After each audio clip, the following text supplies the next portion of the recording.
సత్యభామ శ్రీకృష్ణుణ్ణి తిథులలో ఏకాదశి, నెలల్లో కార్తీకము మాత్రమే అంతటి ఇష్టమైనందుకు కారణమేమిటో సెలవీయమని కోరగా, కృష్ణుడు పృథుచక్రవర్తి నారదుణ్ణి ఇదే ప్రశ్న ఇలా అడిగాడని చెప్తూ కొనసాగించాడు. పృథుచక్రవర్తి నారదుడితో, నారదదేవర్షి, తులసి మహత్యాన్ని విని ధన్యుడనైనాను. అదేవిధంగా కార్తీక వ్రతాచరణ ఫలితాలను కూడా ఎంతో చక్కగా చెప్పావు. అయితే గతంలో ఈ వ్రతం ఎవరెవరి చేత ఎలా ఆచరించబడిందో కూడా విస్తారంగా తెలియజేయమని కోరగానే నారదుడు ఇలా వినిపించసాగాడు. రాజా, చాలా కాలం పూర్వం సహ్యపర్వత భూమిని కరవీరమనే ఊరుండేది.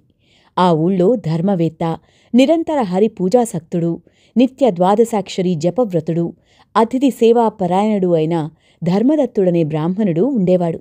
ఒకానొక కార్తీక మాసంలో ఆ విప్రుడు విష్ణుజాగరణ చేయదలిచినవాడై తెల్లవారుజామునే లేచి పూజోపకరణాలు సమకూర్చుకుని విష్ణువాలయానికి బయలుదేరాడు. ఆ దారిలో వంకరలు తిరిగి ఘోర దంష్ట్రలు, పాటిస్తున్న నాలుక, ఎర్రటి కళ్ళు, దళసరిపాటి పెదాలు, మాంసరహితమైన శరీరమూ కలది, పందిలా మురుస్తున్నది అయిన ఒక దిగంబర రాక్షసి తారసపడింది. దానిని చూసి భీతి చెందిన ఆ బ్రాహ్మణుడు హరిస్మరణతో తులసీభరితమైన జలతాడనం చేయడం వలన ఆ నీళ్లు సోకగానే దాని పాపాలన్నీ పటాపంచలైపోతాయి.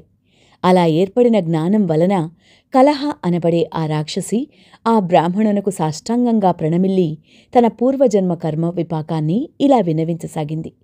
పుణ్యమూర్తివైన ఓ బ్రాహ్మణుడా, పూర్వంలో నేను సౌరాష్ట్ర దేశమునందరి భిక్షుడనే బ్రాహ్మణుని భార్యను. అప్పుడు మిక్కిలి కఠినరాల్నే ఉంటూ కలహ అనే పేరుతో పిలువబడేదాన్ని. నేనేనాడూ నా భర్త ఆజ్ఞలను పాటించి ఎరుగను. ఆయన హితవును ఆలకించేదాన్ని కాదు. నేనలా కలహకారిణ్ణై అహంకరించి ఉండడం వలన కొన్నాళ్లకు నాథుని మనసు విరిగి మారుమనువాడాలనే కోరికతో ఉండేవాడు. ఆయన్ని నేను సుఖపెట్టలేకపోయినా మారుమనువు చేసుకోవాలనే ఆయన కోరికను గుర్తించి భరించలేక విషం తాగి చనిపోయాను. యమదూతలు నన్ను తీసుకువెళ్లి యముడి ముందు నిలబెట్టారు. యముడు చిత్రగుప్తుని చూసి, చిత్రగుప్త, దీని కర్మకాండాల్ని తెలియజేయి. శుభమైనా అశుభమైనా సరే కర్మఫలాన్ని అనుభవించవలసిందే అన్నాడు. చిత్రగుప్తుడు, ఓ ధర్మరాజా, ఇది ఒక మంచి పని కూడా చేయలేదు. తాను షడ్రసోపేతంగా భోజనం చేసిన తర్వాత కూడా భర్తకు అన్నం పెట్టేది కాదు. అందువల్ల మేక జన్మమెత్తి బాధిష్ఠయ్యగుగాక. నిత్యమూ భర్తతో కలహించి అతని మనసుకు బాధ కలిగించినందుకు పురుగై పుట్టుగాక. వండిన వంటను తానొక్కతే తిన్న పాపానిక్కాను పిల్లిగా పుట్టి తన పిల్లల్ని తనే తినుకాక. భర్తృద్వేషిణి అయి ఆత్మహత్య చేసుకున్నందువలన అత్యంత నిందితమైన ప్రేత శరీరాన్ని పొందుగాక. ఇది ప్రేత రూపమును పొంది కొన్నాళ్లు నిర్జల స్థానంలో ఉండి అనంతరం సత్కార్యములను ఆచరించుగాక అని తీర్మానించాడు. అది మొదలుగా, ఓ ధర్మదత్త, నేను 500 సంవత్సరాల పాటు ఈ ప్రేత శరీరం ధరించి ఆకలి దప్పులతో అల్లాడుతూ అలనాటి నా పాపాలకై దుఃఖిస్తున్నాను.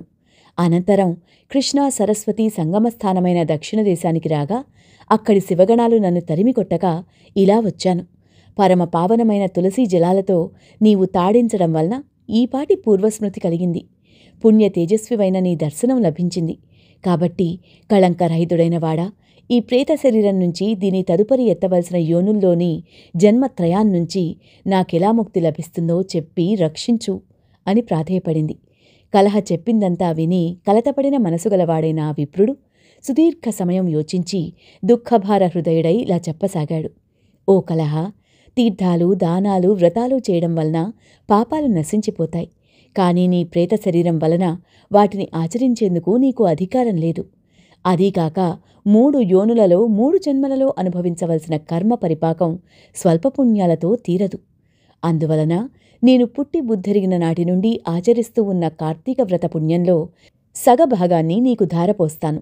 అలా నీవు తరించి ముక్తిని పొందు అని చెప్పి ఓం నమో భగవతే వాసుదేవాయ అని ద్వాదశాక్షరి మంత్రయుక్తంగా తులసీ తోయాలతో ఆమెను అభిషేకించి కార్తీక వ్రత పుణ్యాన్ని ధారపోశాడు.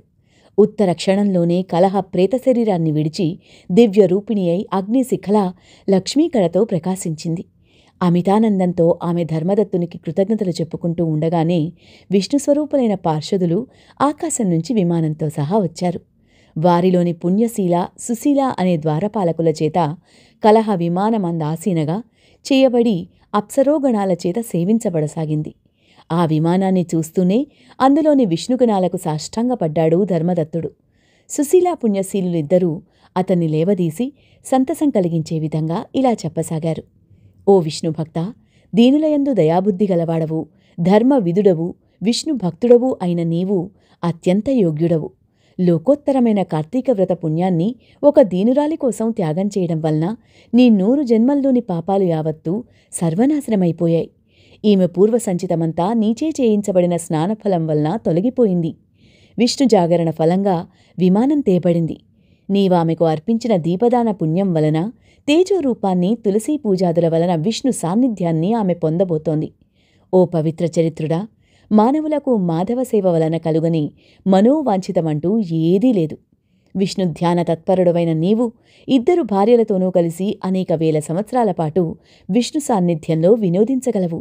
ఓ ధర్మదత్తుడా, వైకుంఠంలో నీ పుణ్యఫలానుభవానంతరం తిరిగి భూలోకంలోని సూర్యవంశంలో దశరథుడనే మహారాజుగా పుడతావు. నీ భార్యలిద్దరూ ఆ జన్మలో కూడా నీకు భార్యలవుతారు. ఇప్పుడు నీచే పుణ్యాభిషిక్తమైన ఈ కలహాయే నీకా జన్మలో 3వ భార్యగా పరిణమిస్తుంది. దివ్య కార్యార్థయై భూమిని అవతరించనున్న విష్ణువు ఆ పుట్టుకలో నీ కుమారుడుగా జన్మిస్తాడు. ఓ ధాత్రీ సురవరేణ్య, విష్ణువునకు అత్యంత ప్రీతికరమైన ఈ కార్తీక వ్రతంతో సమానమైన యజ్ఞయాగాదులుగాని దాన తీర్థాలుగాను లేవని తెలుసుకో. అంతటి మహోత్కృష్టమైనది, నీచే ఆచరించబడనిది అయిన కార్తీక వ్రతంలోని కేవలం సగభాగపు పుణ్యానికే ఈ స్త్రీ విష్ణులోకాన్ని పొందుతూ ఉంది. ఆమెను ఉద్ధరించాలనే నీ సంకల్పం నెరవేరింది కనుక నీవు దిగులుడగవయ్యా అన్నారు విష్ణుదూతలు అని చెప్పాడు నారదుడు. 25వ రోజు బహుళ దశమి పారాయణం సమాప్తం.